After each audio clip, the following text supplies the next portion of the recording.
So Jennifer Lynn Hart-Wood is Assistant Professor of English at George Mason University. She's Managing Editor of Shakespeare Quarterly at the Folger Shakespeare Library. She's the author of Sounding Otherness in Early Modern Drama and Travel, Uncanny Vibrations in the English Archive, which won the 2021 Medieval and Renaissance Drama Society's David Bevington Award for Best New Book, and was recognised as a finalist for the Association for Theatre in Higher Education Outstanding Book Award.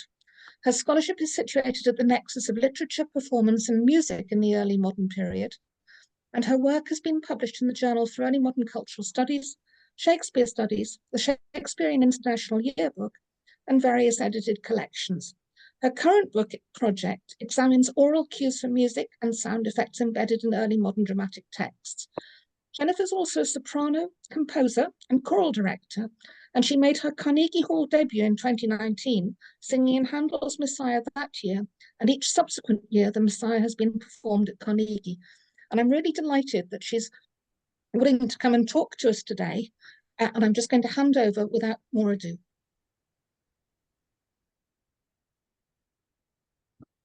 Thank you so very much, Lisa, for that lovely introduction, and to Jenny and to Julia and to everybody gathered here today. It is absolutely an honor and a pleasure for me to as I said, kind of fall into this world that you all have been inhabiting. And you have a brand new fan in me. So I'm very much delighted and honored to be here, especially since this is the first in a series of talks that you all have organized. Before I get started, I'm going to share my screen because I have a couple slides with some really interesting pictures from the early period to look at with you. So give me just 1 second. All righty. My talk this morning is Musical Diplomacy on the Global Stage, Dahlem's Organ and Lyman's Spinet. So I'm going to get started. Thomas Dahlem's narrative of his journey to Istanbul is a singular account of an Englishman's travels to the Ottoman Empire.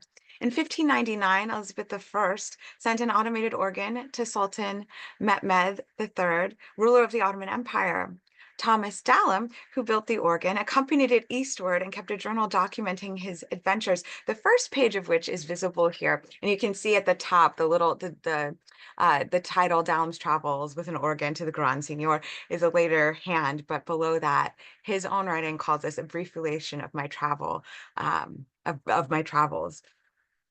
Dahlem's manuscript remained unpublished during his lifetime, although many other travelers' tales were printed in the voluminous collections of Hakluyt, Richard Hakluyt, and Samuel Purkis. Dahlem's manuscript account was actually first published in 1893 as part of Theodore Bent's collections, Early Voyages and Travels in the Levant, which was also under the Hakluyt Society series, interestingly enough.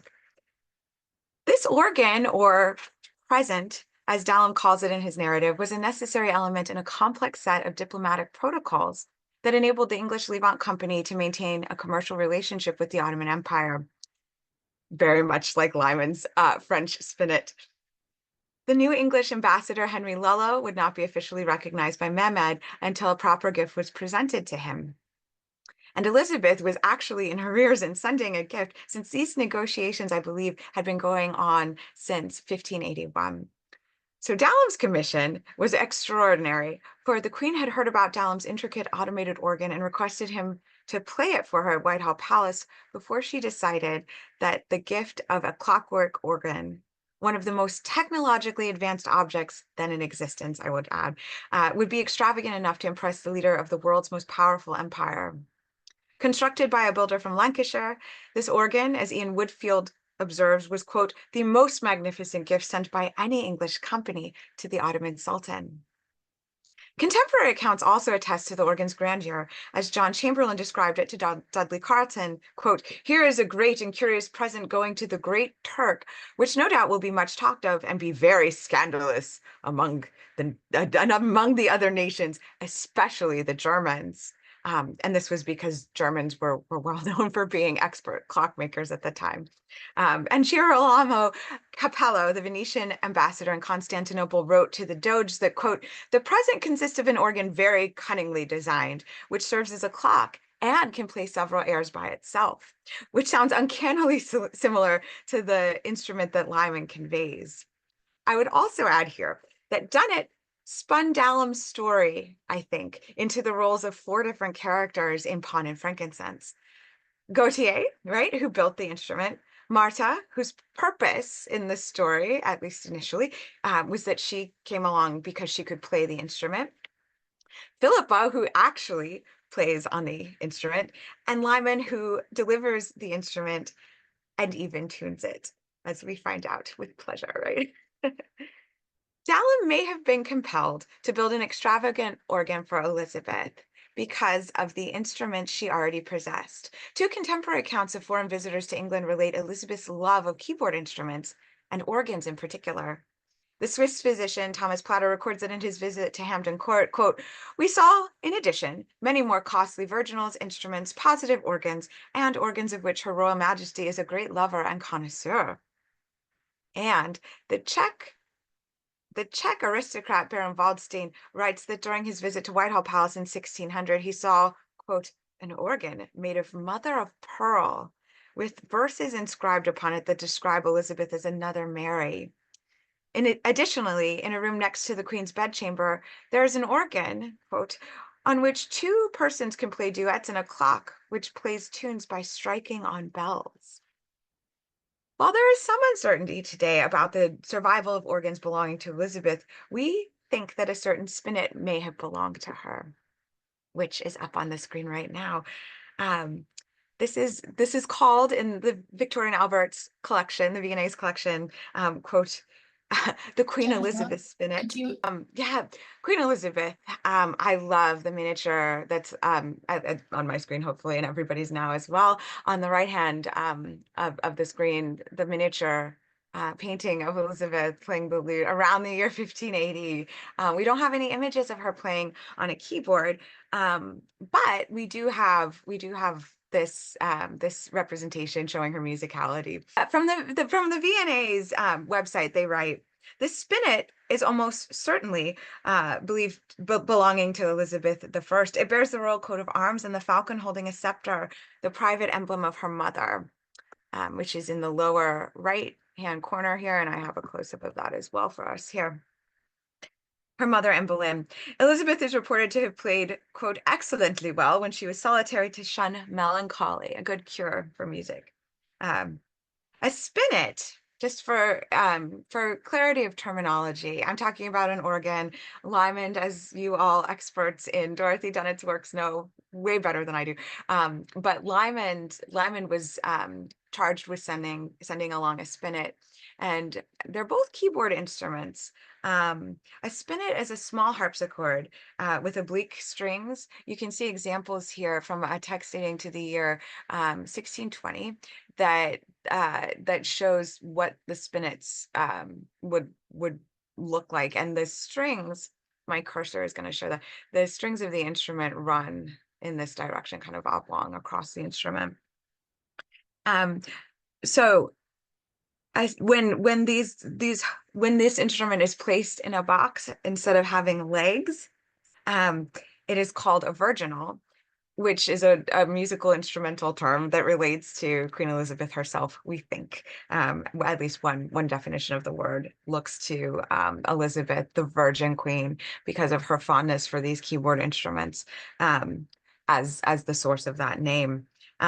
So all 3, different from the organ: spinets, virginals, harpsichords, all kind of different facets of the same instrument. They all have strings that are plucked, and what distinguishes them from one another is their form of construction. Again, whether they're played on a table, whether they have legs, and how the strings on the instrument are arranged, for what that's worth. We'll get into the organ's construction in just a minute. So Dallam's organ contains some remarkable features as well. It was a self-playing organ that also featured a chiming clock. It was multi-timbred, boasted several animatronics, including trumpet players and a nest of mechanical birds that sang and flapped their wings. So before we get further into Dalam's organ, I'd love to show you some spinet examples from the time period. Just two, for the sake of time, one dates to around the same time, very close in proximity to Queen Elizabeth's portrait miniature of her playing the lute on the left, a double virginal from Flanders with intricate, it's called double, by the way, in case you were wondering, because there's two sets of keyboards on it, as you can see. Intricate painting, beautiful, beautiful example. And on the right hand side, a French, excuse me, an Italian example that also has some of the similar features, not perhaps as opulent and ornate, but gives us a sense too of what these instruments look like. And in comparison, this is a little bit later than Lymond, of course, who's mid 16th century, but this is a French spinet dating to approximately the year 1700. For you all who've read Pan and Frankenstein, which I imagine is most of us here, you know that Lymond's spinet is infinitely more opulent than this example, but it does give us a sense, I think, of the scale and the legs and what the configuration of the instrument in general would look like. We just have to add a bunch of jewels and gold leaf and things in our imaginations to give it the kind of Baroque grossness that Dunnett describes in her text. All right, getting back to Dalam. While the organ's mercantile and diplomatic roles have been the focus of recent studies in Dalam's travel narrative, this presentation considers the musical impact of an elaborate English organ in Istanbul, as well as how the organ itself was transformed by its travels. As a symbolic gift object, the organ ostensibly serves its purpose of pleasing the Sultan and fostering commercial relations, but the broader effects of an English musical instrument sounding at the heart of the Ottoman Empire, I argue, remain to be explored. Part of the reason the organ was successful as a gift object was because of the impressive sounds of Englishness the organ makes, along with the accompanying bells and whistles that made Dalam's organ a spectacular present. Dalam himself understood that his role in this venture was to evangelize English sounds in an Eastern space, and he is proud throughout his narrative that he seems to retain his unchanging English and Christian identity. However, while Dalam perceives himself and his organ as sounding an English and Christian identity in Istanbul, the sound of his organ is also altered by its place in the Sultan's seraglio.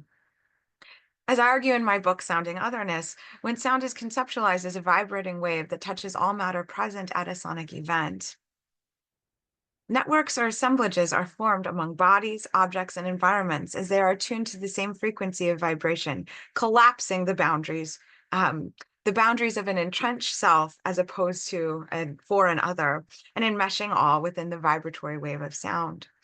Vibration also disrupts the categories of human and non-human, as sound waves pass through various forms of matter and alter them. The word organ itself is suggestive of a body part and also a musical instrument. At several points in his narrative, Dalam takes advantage of this punning double meaning, referring to the organ as if it were an animated being capable of independent action or musical performance.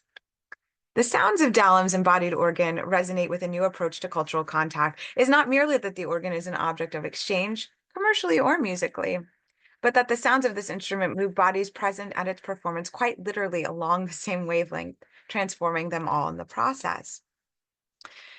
Dalam's detailed narrative is unique because it not only provides a description of the organ's varied soundscape, it also depicts him working as an organ maker who travels through foreign lands in his role as performer at the Ottoman court and participating in the collective musical experience his instrument creates.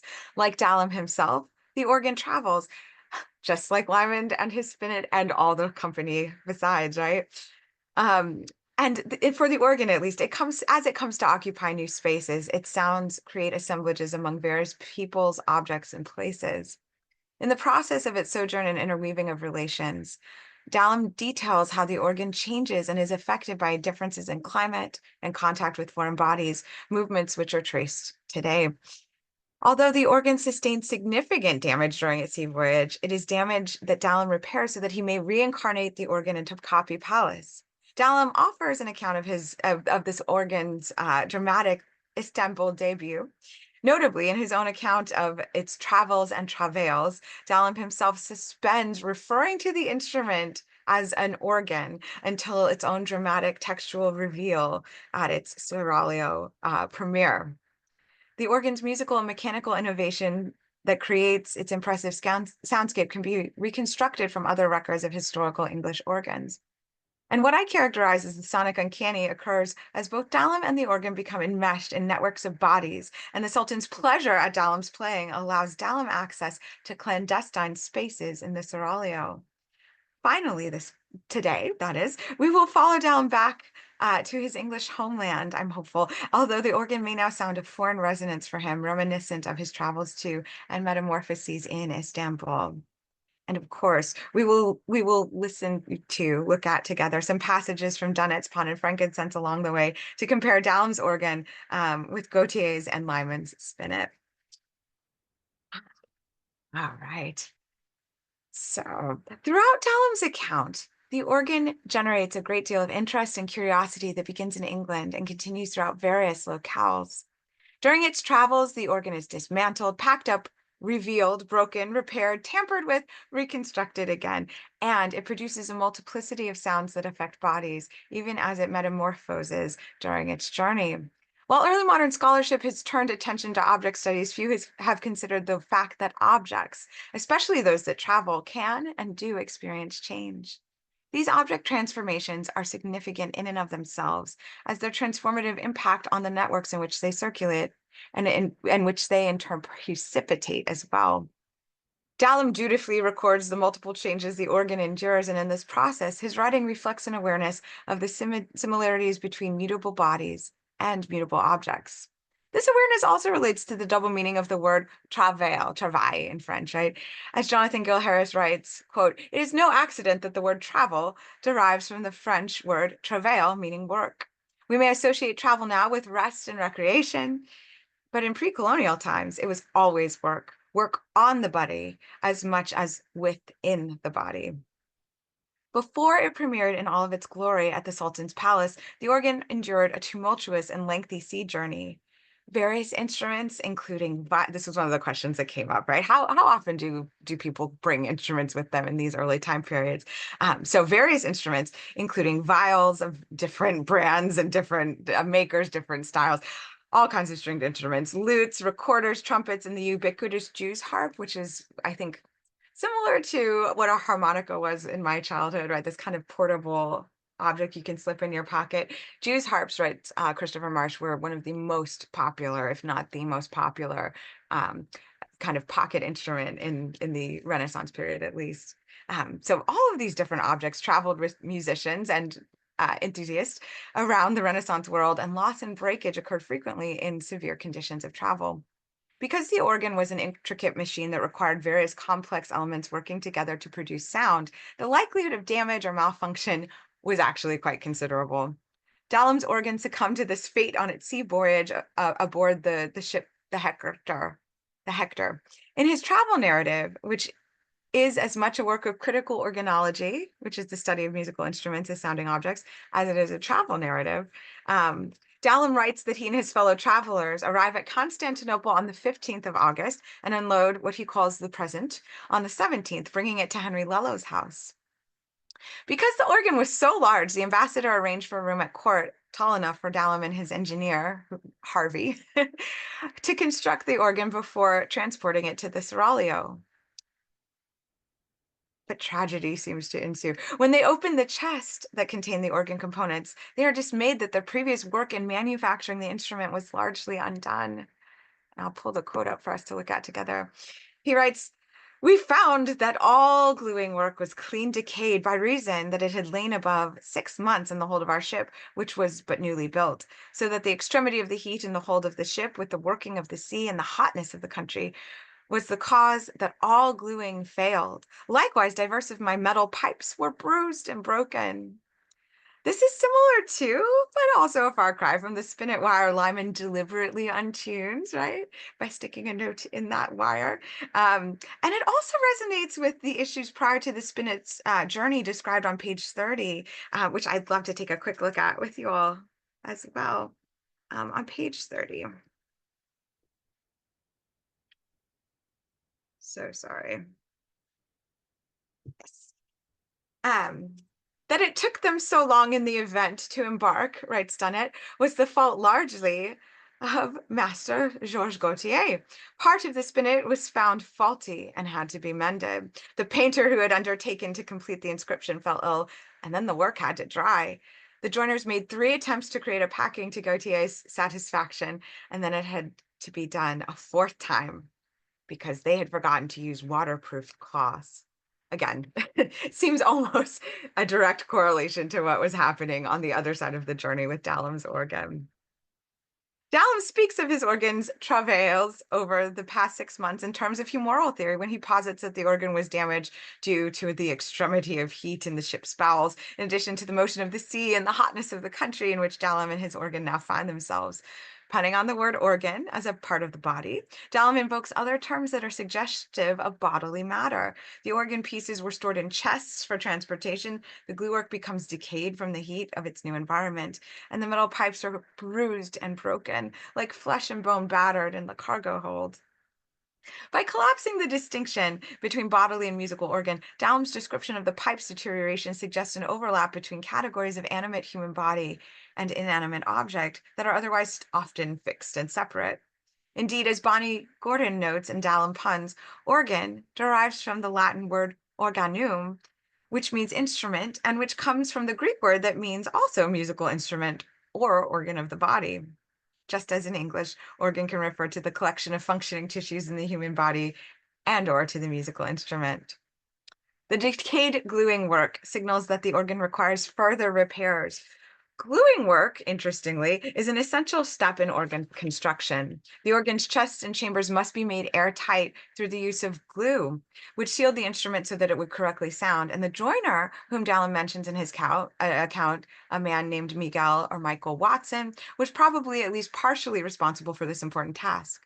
When a key on an organ is depressed, air is funneled through the corresponding pipe or sets of pipes to generate particular pitches. And again, this is different from a spinet or other stringed keyboard instruments in which the key is depressed and a plectrum or quill plucks the strings on the instrument to make the sound.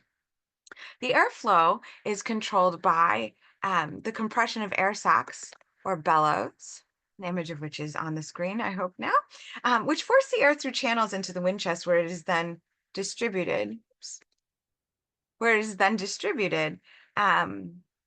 to flow through the open pipes, right? So you can see here 2 examples on 2 different organs, 2 different styles of organs, actually, what the bellows look like, and the orange arrows are pointing to those.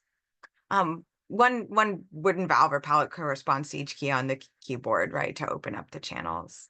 And of course, glue is used liberally to ensure that air did not leak from the instrument. Air pressure had to remain constant for the air to flow properly to the pipes without interrupting the sound. And wedge bellows, like those depicted here, were likely controlled by weighted levers in Dallam's organ. The pneumatic mechanism suggests another affinity between musical organ and living human body, and the Greek word pneuma may be translated as both breath and air. Giving breath to the organ animated it in a way that, again, aligned the organ with the human body, as both depend on vivified air to function properly. Furthermore, in early modern geohumoral thought, breath or wind was perceived as simultaneously internal and external to bodies, able to infiltrate us and influence the passions, and vice versa as well. The glue work on Dallam's organ was largely completed before its journey, but its deterioration during the voyage meant that Dallam's organ might not sound at all, or would not sound in the way he intended, because the vital air supply might escape from the fissures in the organ and not properly reach all the way to the pipes. And here we have the pipes. The pipes would also sound differently than they did at Whitehall, since they are bruised and broken. Were they to be played upon, they would signal their metamorphosis, sounding out of tune in a different timbre, or perhaps not sounding at all in their damaged state. Pipes were either open or stopped, and you can see all kinds of examples on the page here, I hope. Flue or reed pipes. From this matrix, an entire symphony of timbres could be produced. However, several common irritants could prevent the pipes from sounding, not to mention the physical damage incurred during a tumultuous sea journey. For example, the German composer and organologist Michael Pretorius, whose lovely woodcuts of all these instruments are what we are seeing together today, he writes about organ pipes. Quote, sometimes one encounters a flue or reed pipe that has become entirely mute. This can easily happen when a fly or a bit of dust has become lodged in the lip, in a reed, between the tongue and the shallot. When this obstacle is removed, the pipe will speak without further ado. Likewise, it is not uncommon for saltpeter, rust, or some other grime to attack pipes, especially the little brass tongues in reed pipes. This can be removed by scraping or filing the tongues. One must be careful, however, not to file the tongues until they are too stiff or weak. If they are too stiff, the wind cannot force them into vibration. And if they are too weak, the wind presses against them too forcefully and drives them hard against the shallots, preventing them from speaking at all. Pretorius records that even when pipes are fully functional, fluctuations of temperature in the organ's environment can cause the pitch of the pipes to change drastically. Prior to their voyage, the pipes were probably made by Dallam himself, a task expected of a member of the Blacksmiths' Guild, as Dallam was. And this process necessitated precision, since the size and shape of the pipes determine their pitch. Pipe making entails several steps. Pipe metal is cast in sheets, after which pieces are cut, beaten into shape, and finally soldered together. Pipe metal was deliberately soft so that alterations could easily be made through cutting or bending the metal. As the inventory Dallam records at the beginning of his narrative indicates, he came prepared, bringing almost 40 pounds of tin in the form of bars and spoons in case the pipes required repair or reconstruction. He likely used these provisions to mend the broken pipes, if not also for an exchange commodity while he was in Istanbul. Dallam probably had a fairly substantial number of pipes to work on. Some of the defining features particular to English organs include the broad range of pitch, which is controlled by a 46-note, generally keyboard, a fully chromatic bass, and this could be another reason why Elizabeth was so eager to send an instrument, since its wider compass of pitches compared with other organs could attest to its uniqueness and sonic grandeur, and thus to her own majesty. Although we are not entirely certain about Dallam's organ in particular, other organs he built, and he and his sons actually ended up building in England, are described as transposing with the keys transposing in a duplication of chorus registers, meaning that the chorus notes consisted of cylindrical open metal pipes, each key on the organ playing a number of pipes at different pitches at once, right? Which would magnify the sound, essentially. Like Dallam, Pretorius published a treatise on the organ and other musical instruments, and he recognizes the similarities between organ and human body.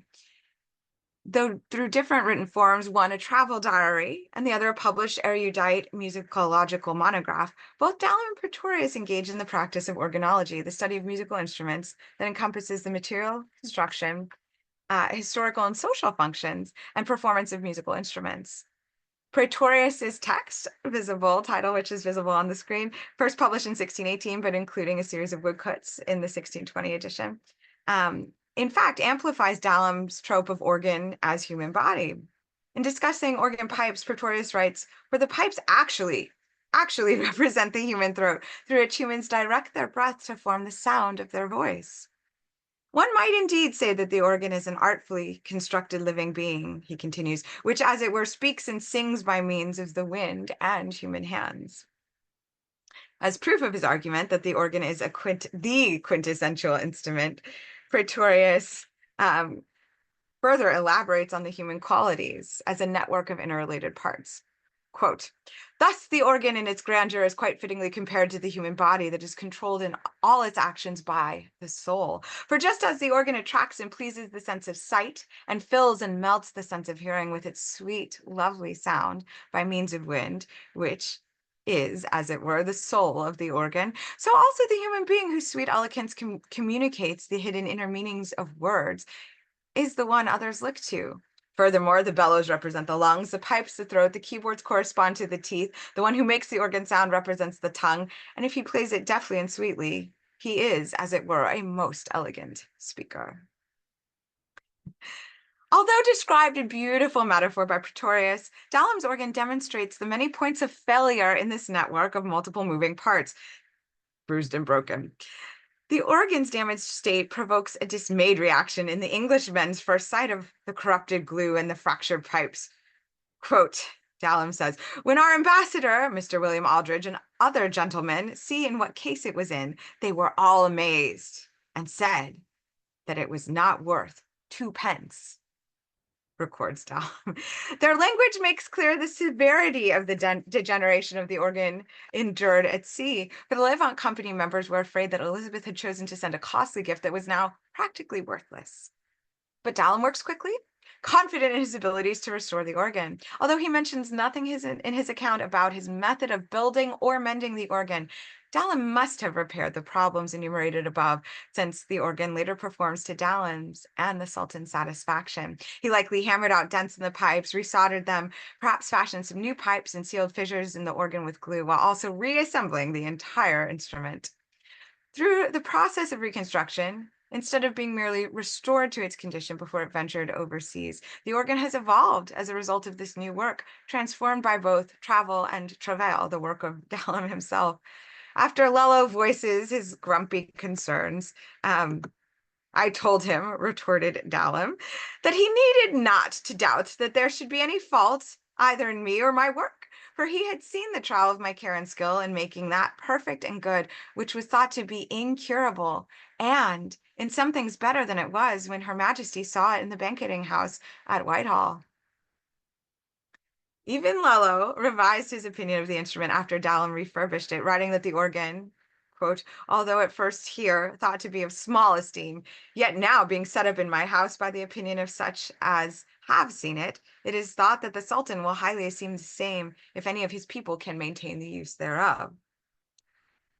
While particulars are left to the imagination, Dalam writes that the damaged organ was not only refurbished, but in some things better.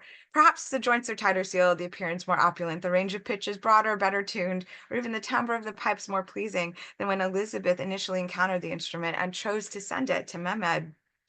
In stating that he fixes parts of the organ thought to be uncurable, Dalam once again uses somatic language, like the broken, bruised, and decayed. Uncurable suggests embodied illness. Having remedied the uncurable and completing his work by August 30th, Dalam is done with his work just over a month after the organ was unloaded from the Hector. He and the organ receive a stream of visitors desiring to see the present whose reputation has preceded it. Dalam records that the King of Fez sat by me half a day when he was assembling the organ in Constantinople and returned a few days later to watch Dalam work. Finally, the 4th day of September, the Grand Signior's, Sultan Mehmed, secretary, called what he spells as Kapaga, Kappa Ega is how we would say that more accurately today. He came to see our instrument. The 7th day, another official came to see. After the organ had been inspected by so many, it was dismantled for transportation to Topkapi Palace. On the 8th of September, on the 11th, Dalam recalls, we carried our instrument over the water to the Grand Signior's court called the Seraglio. There in his most stateliest house, I began to set it up. This instrument functions like his golden ticket for entry into parts of the Sultan's palace where supposedly no Englishman had venture. And Dalam's organ, as we shall soon hear, loudly takes center stage for its recital at the Sultan's Seraglio, at the crux of international relations between England and Istanbul. This is an early picture, and here's an image of Topkapi Palace today.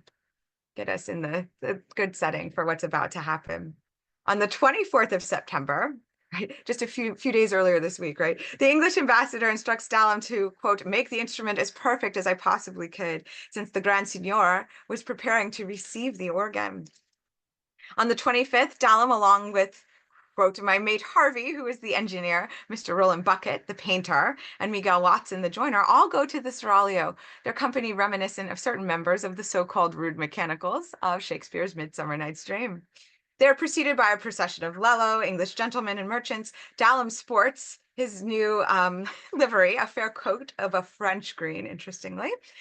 The Chimoglans are members of the Sultan's household troops, tell Dalam that he must leave the house since the Sultan was expected to arrive there presently.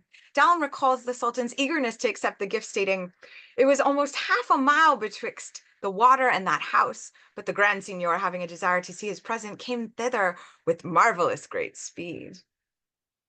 Dalam relies on his keen sense of hearing to describe what happens next. Quote, "I and my company, with all that was with me, being put forth and the door looked after us, I heard another door open, and upon a sudden, a wonderful noise of people, which he enumerates at about 400, who, quote, at first sight of the present, with great admiration, did make a wondering noise."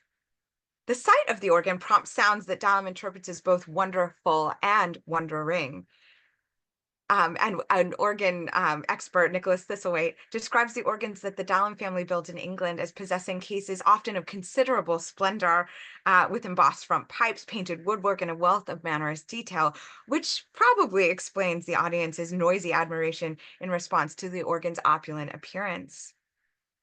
The reader of Dalam's narrative is aligned with the Sultan, with the Turkish people, and other cosmopolitans at the court, for Dalam withholds from his readers a complete description of the organ that has traveled overseas and undergone reconstruction until it is finally assembled and on display before the Sultan. As I mentioned earlier, he even suspends use of the term organ until this moment, referring to it instead as the instrument or present until its dramatic unveiling. After the reader has been given piecemeal information about the damaged parts of the organ, assured now that it is in something better than it was, and here's Dalam's description of the sounds of wonder, the stage is set for the dramatic presentation of the instrument. The Sultan commands silence, which Dalam presumably hears. Then the concert begins, and we'll look at that quotation together. "The present began to salute the Grand Signor, for which I did allow a quarter of an hour for his coming thither.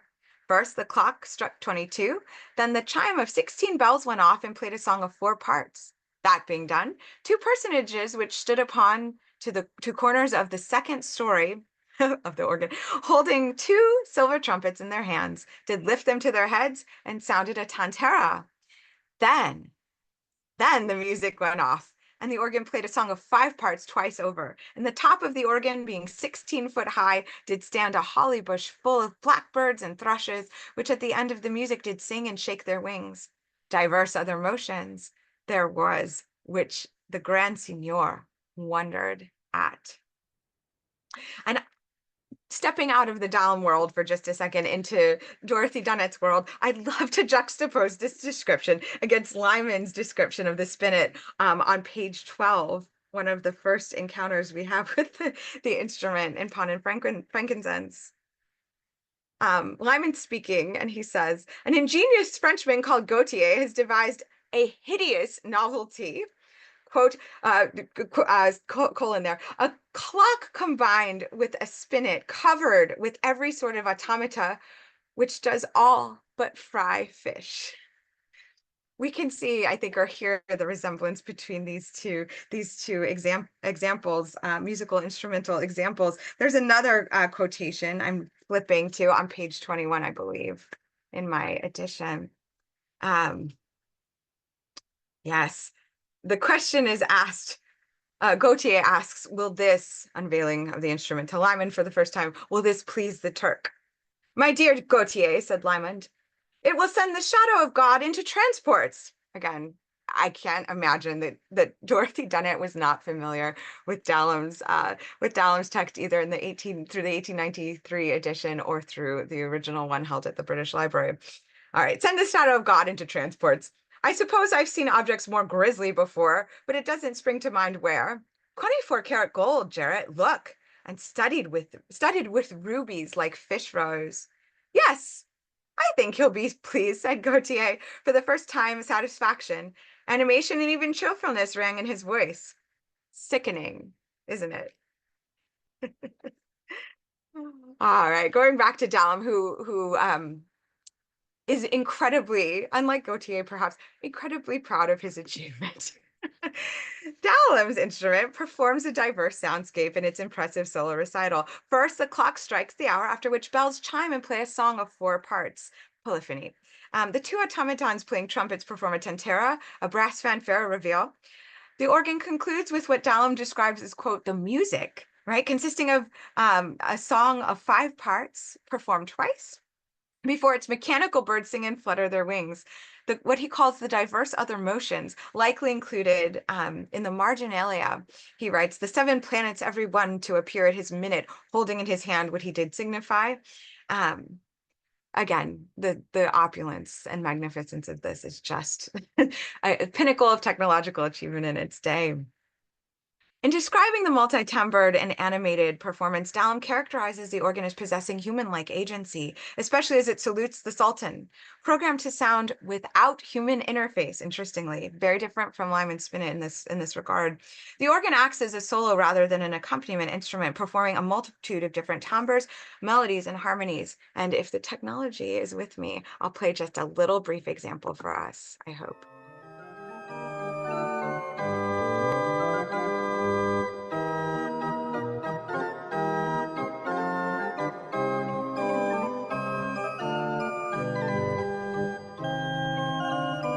All right.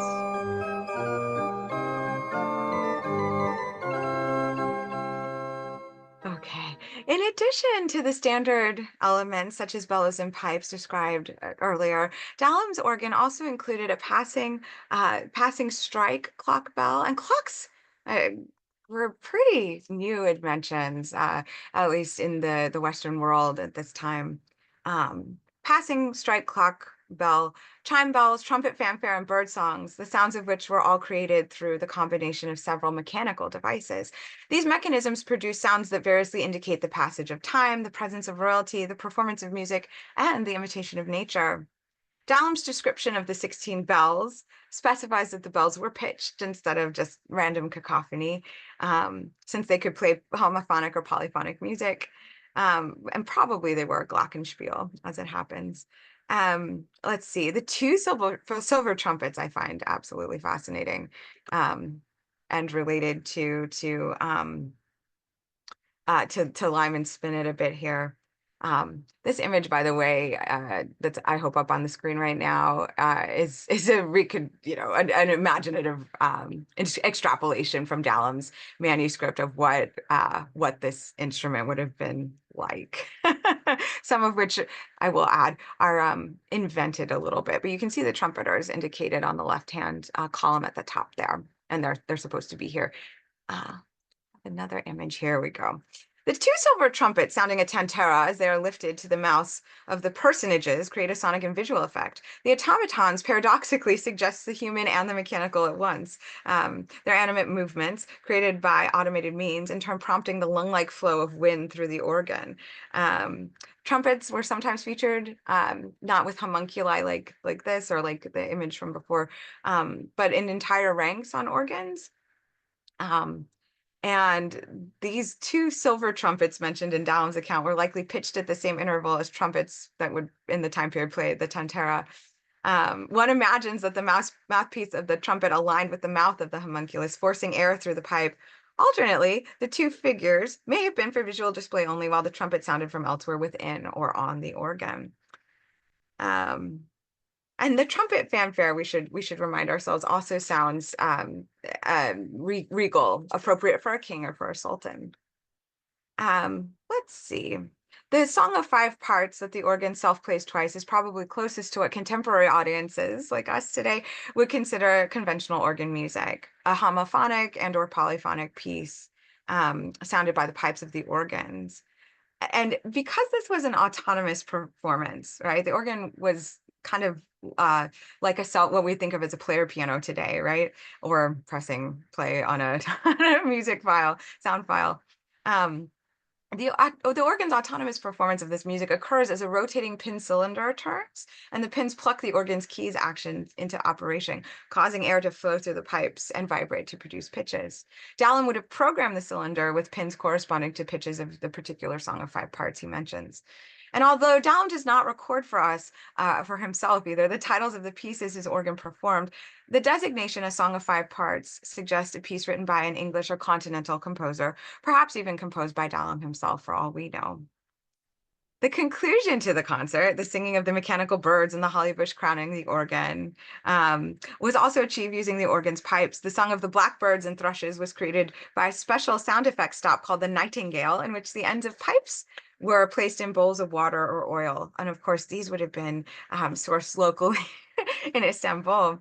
In early modern European thought, birdsong was believed to have played a significant role in the evolution of human musical production. Around the same time, artificial and mechanical instruments were gaining traction to an extent that suggested their superiority over natural sounds. And documentary evidence indicates that mechanical birds were present on an English organ that predates Dallam. They may have been even a familiar component of English organs by the time that Dallam constructed his. Mechanical birds that sing and move also feature in an account of paradise, interestingly, found in John Mandeville's Travels, very popular text in its day, which suggests an Eastern tonality palimpsested or overlaid onto an English-built instrument.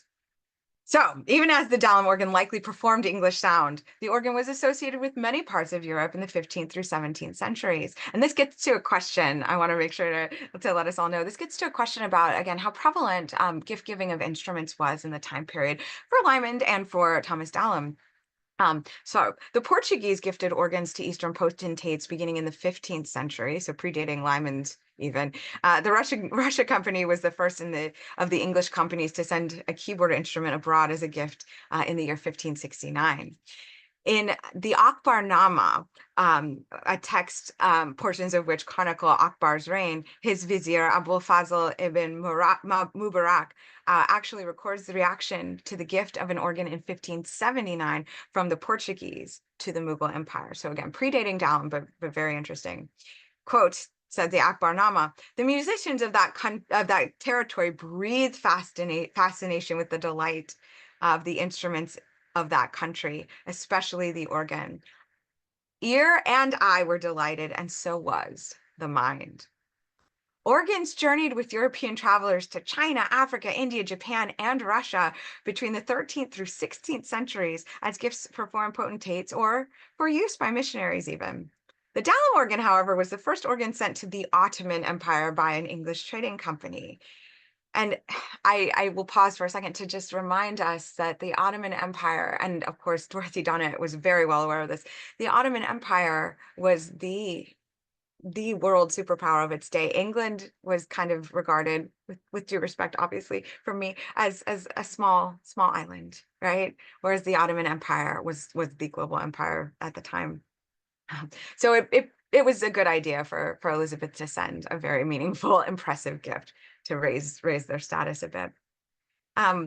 What might surprise us about Dallam's organ is that some of its components, the atomism, the birdsong, the animatronics in particular, were features of an invention known as a water organ, an image of which is visible in mosaic on the left and a modern a diagram on the right.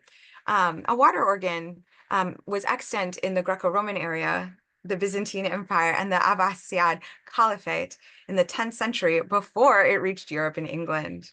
While no evidence survives to suggest that Dallam was directly aware of these predecessors to his mechanical organ, as he does not cite any sources or influence, it is remarkable that these earlier instruments also incorporate automatism, figural motion, and birdsong. But even more notable that these instruments surfaced in the East prior to Dallam's construction of the organ for the Sultan. Whether Dallam was aware of it or not, these water organs that were precursors to his mechanical organ featured strong Eastern overtones. As Stanley Mays notes, quote, certainly organ making was introduced into Western Europe from Constantinople in the 8th century. And he concludes, it is strange that 8.5 centuries later, an English sovereign should find an organ the most original and unusual present to send to Constantinople. So even as Dallam imagines his organ as evangelizing an English sound, the organ was an instrument that was strongly associated with many parts of Europe during his lifetime, and it also had an Eastern past. So moving forward, I'd like for us to compare what happens next with Thomas Dallam's amazing. It's not just that the organ performs; he gets to play a role in it. As we're time is marching on for us. So on, let's see, the organ's premiere, as discussed earlier, has this wonderful connection on page 323 and 336 of Dorothy Dunnett's wonderful book. I will flip to these pages real quick and read us the account. So Dallam's there standing outside the door listening. Remember, he hears the wondering and wonderful noises. We have something similar happening in Dunnett's Pawn and Frankincense. This is middle of page 320, 323. For in those last days of panic, Lyman himself had tuned the spinet perched on a stool, his head to one side, patiently tapping, listening, adjusting, while Gautier worked on the case, against time, adjusting the weights, repairing and repainting the damage caused by friction, there it is, and damp, again, and then the vagaries of temperature during the long 9-month voyage. Marta's boxes were there with her hanks of Nuremberg wire to restring the instrument, the fish glue, the felt, the pins and the nails, and the kid bag of vulture feathers for the plectra, the little quills, plucking the strings. It had taken 2 days, the tuning, in between Lyman's other affairs, and he appeared both to know what he was doing and to enjoy it. In the end, there had rung through the rooms of the embassy a faint, fast cascade of sound D'Armand had never heard in that air before, and seldom anywhere else.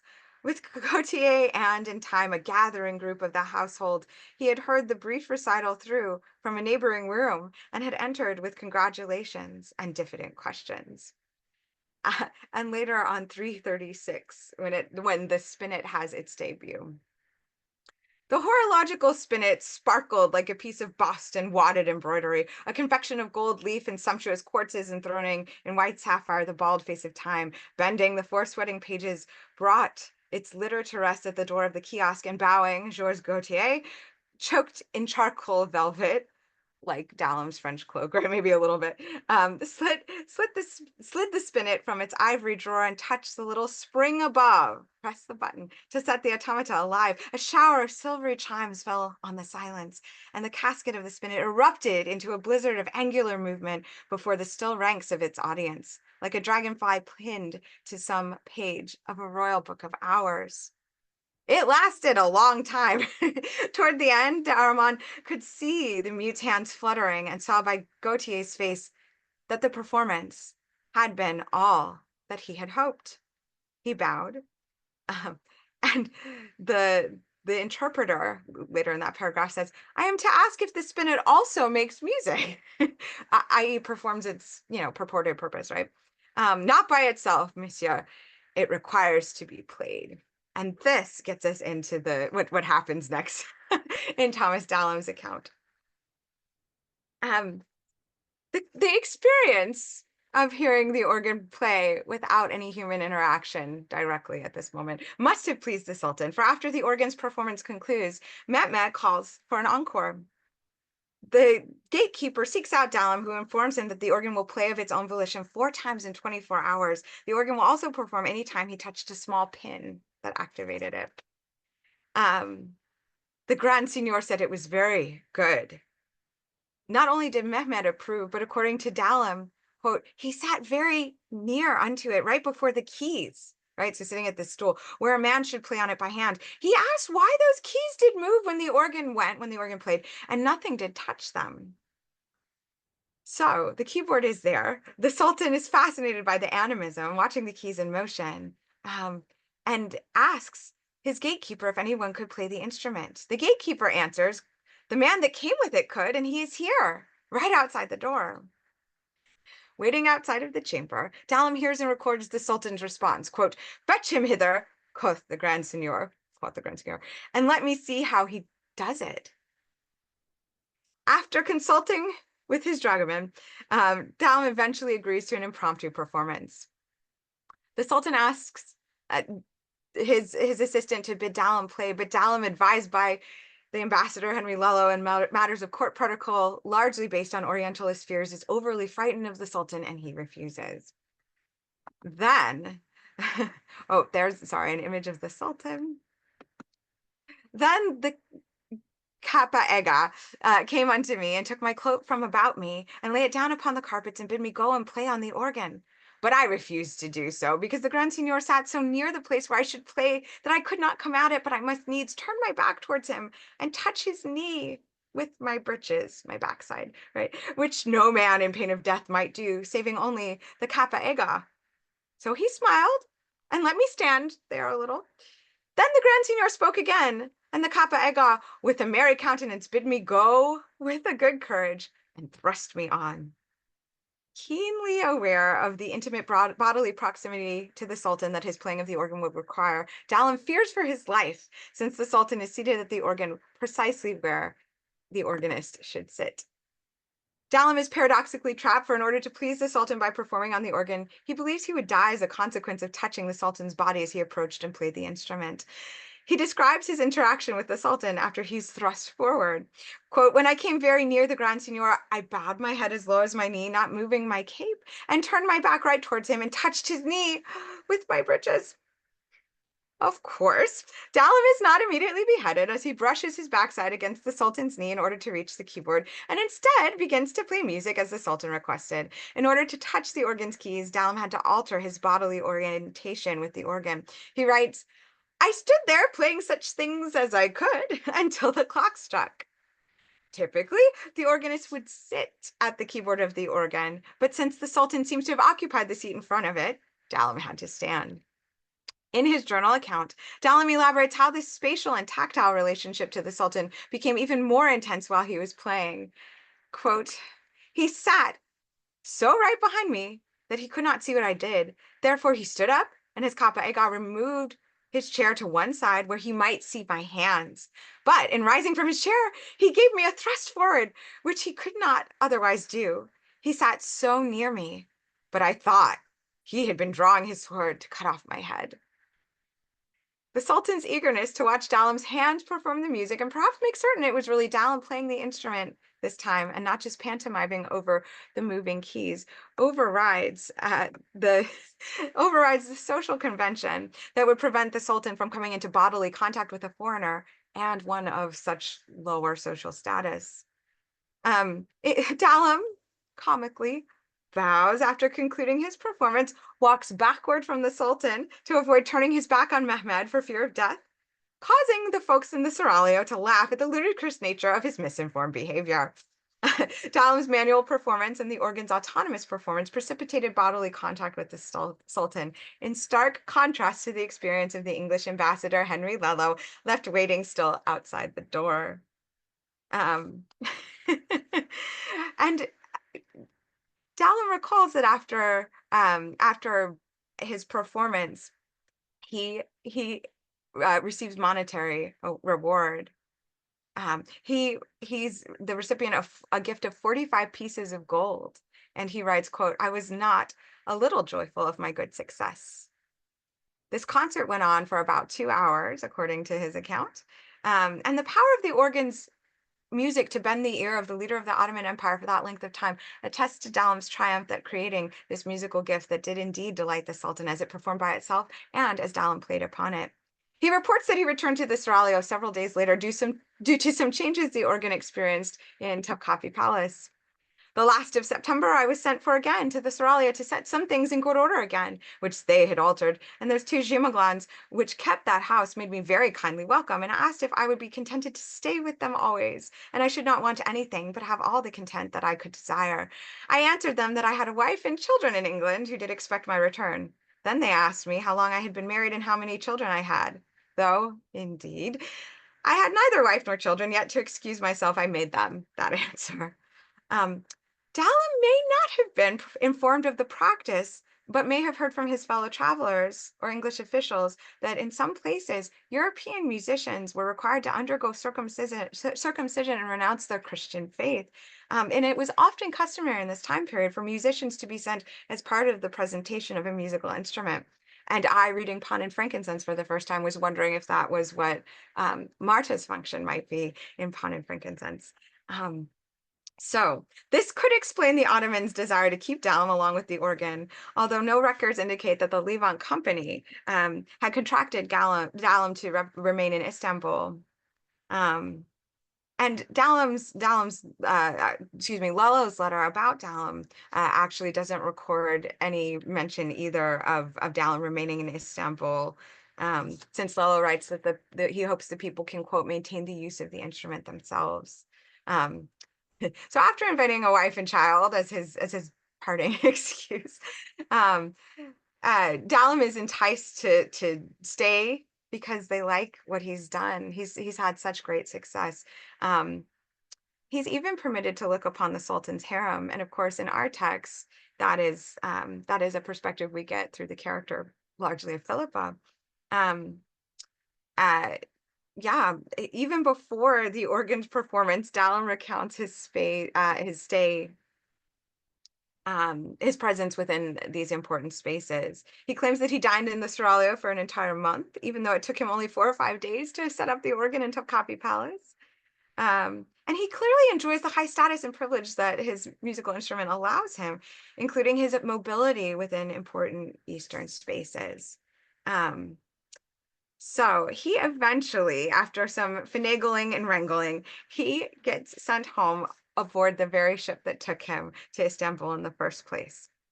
So we will send Dalim himself back to England and spend just a couple minutes as I wrap up to talk about what happened to the organ after Dalim's departure.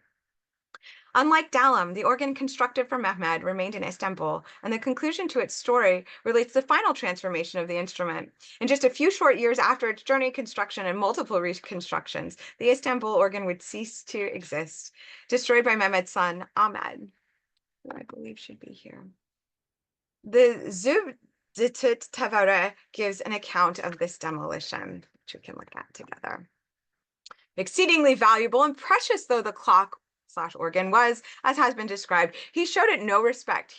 Ahmed showed it no respect, but took a heavy battle axe into his hand that routed the enemy, and in accordance with the words of truth, he smashed them into fragments. Like Ibrahim, the friend of God, he destroyed that assembly and razed those idolatrous images to the ground. To the men of the Bostansi, he gave an order as irrevocable as a decree of God, and they burnt them, as in the words of truth, quote, "We shall burn it, then reduce it to dust and scatter it into the sea." The organ was destroyed precisely because of its animated attributes, those idolatrous images, the text calls it. And according to this sacred text, the existence of pictures and likenesses in an assembly of such entities was against the sacred law and reason and reviled by God and man. It could not be accepted under Ahmed's new conservative, perhaps religious regime. Like the biblical Abraham, Ahmad destroys the idols, which in the case of this clock both move and make sound.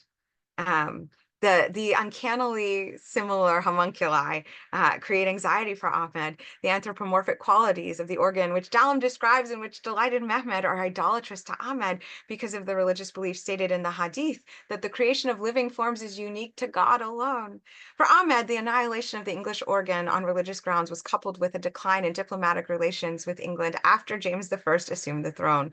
But it was not only Muslim potentates who destroyed musical idols. During the English Civil War, many English organs, including several built by Dalim himself, were destroyed in the name of religious piety, only this time by Christian zealots.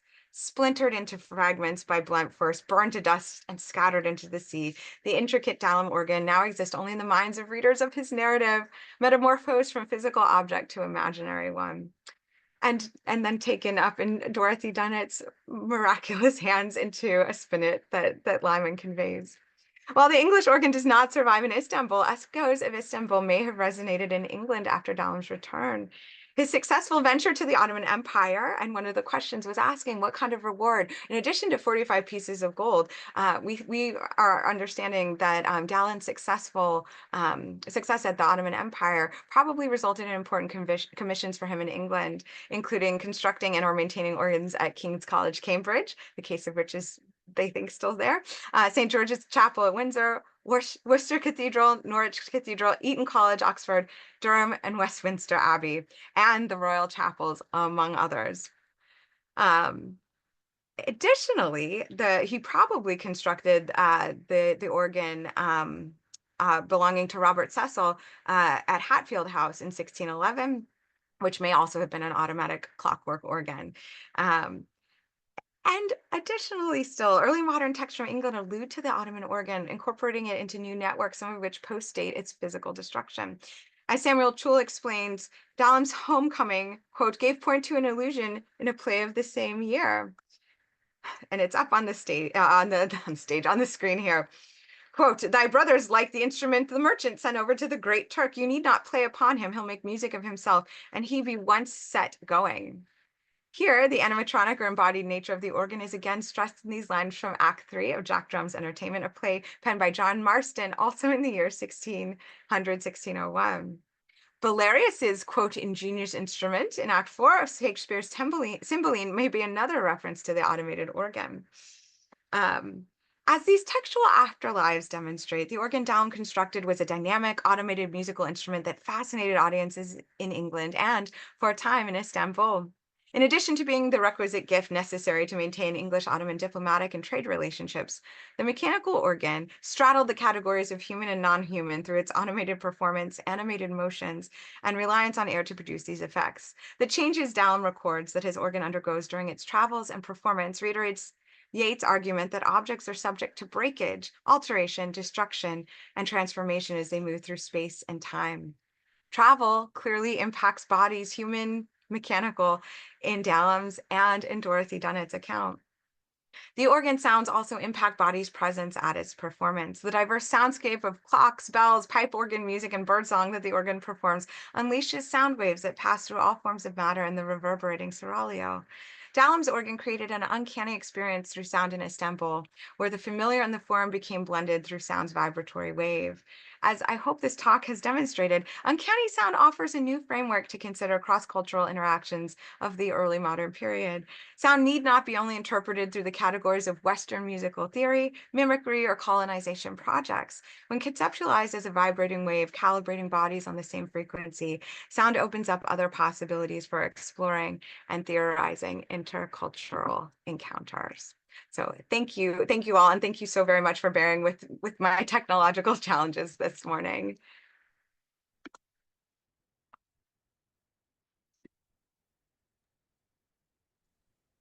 Thank you. That was that was splendid.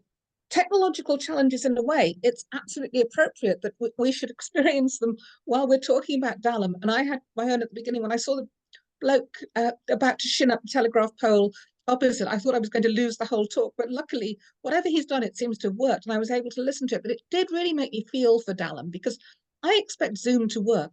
He expected that organ to work.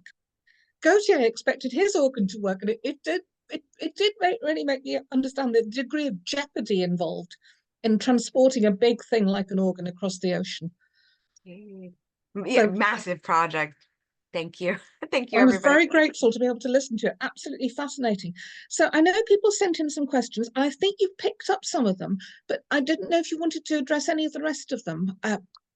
Absolutely. And I'm watching comments coming into the chat at the same time. So given that the extreme modern day versions of Islam ban music altogether, what was the role of music in the Ottoman court, and was the music Eastern or Western in origin?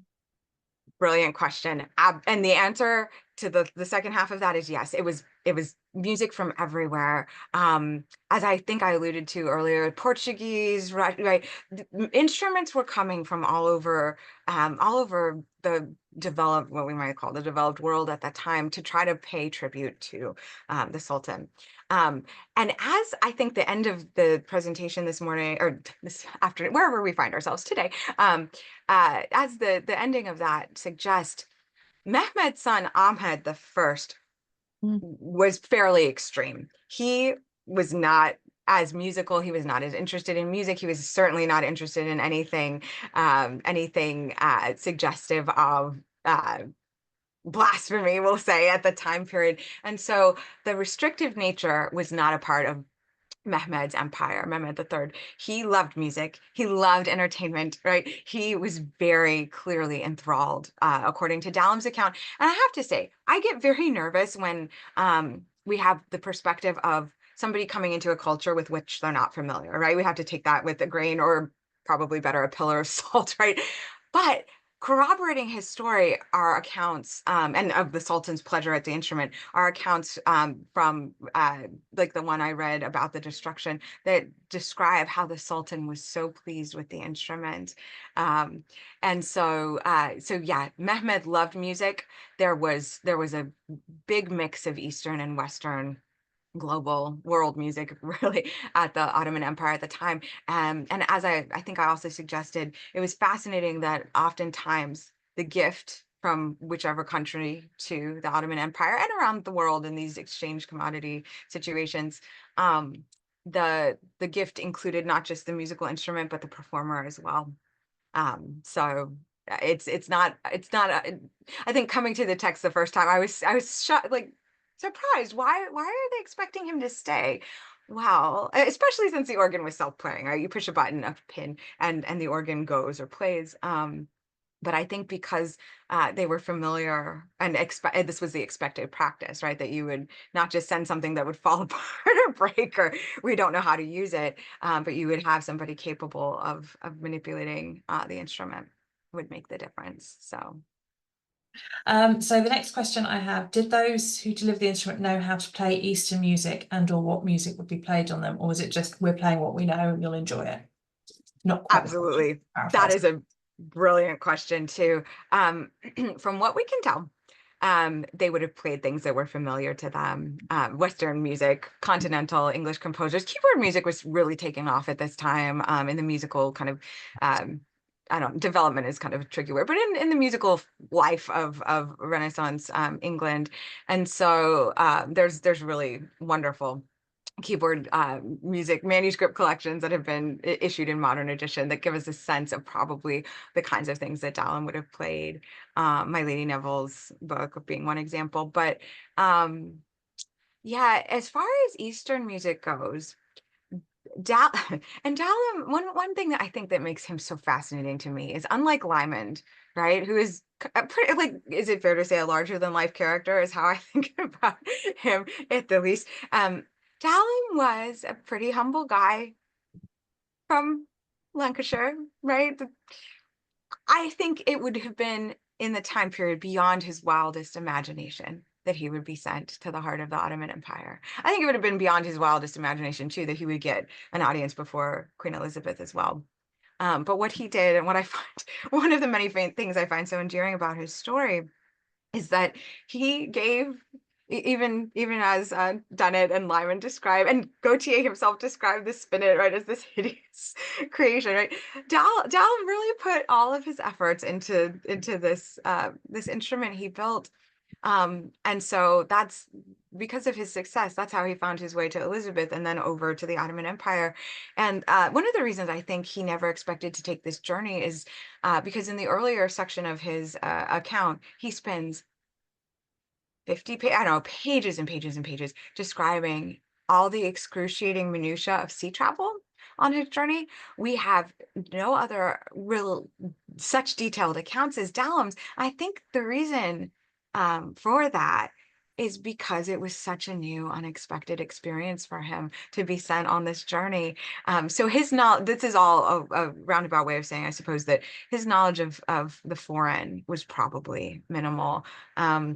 On the other hand, other people besides Dallam in England, especially at the court, London was a cosmopolitan space at this time. They too had ambassadors coming from the four corners of the globe, as they called it then. So if they had sent instruments and performers, they would have heard examples of it, but they surely were not expert in it, if that makes sense. Do we know whether Dallam was rewarded? Yes. So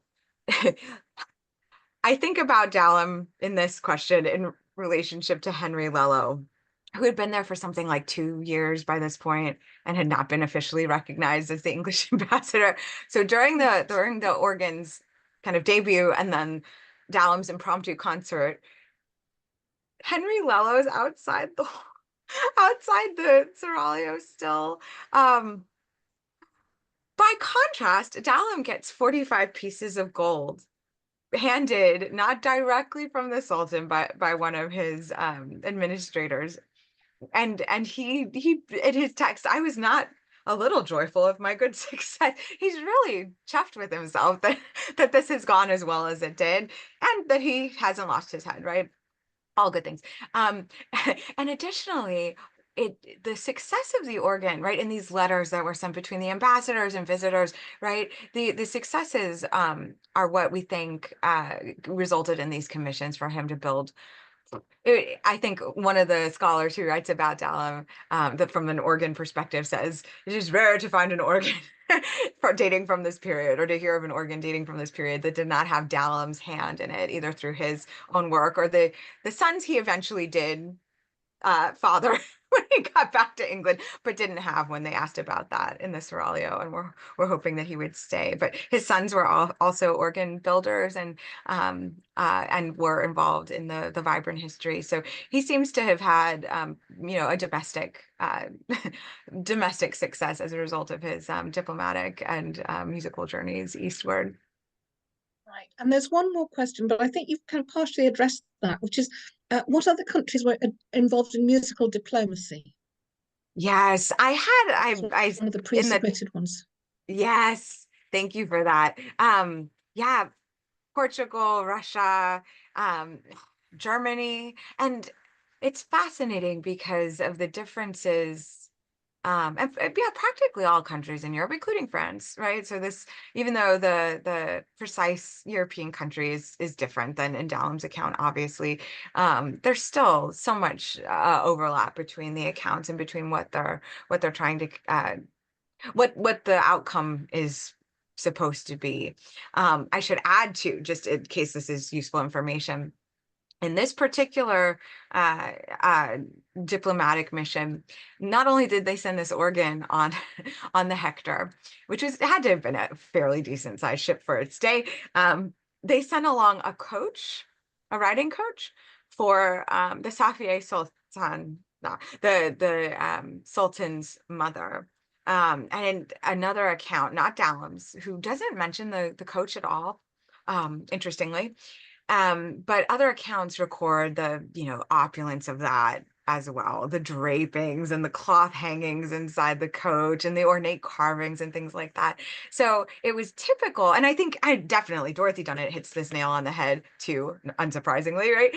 That in one of the diplomatic exchanges, there's the, oh yeah, thank you for that, Sharon. The kind of, what is it, yards and yards of cloth, right? And different little intricate carved items, right?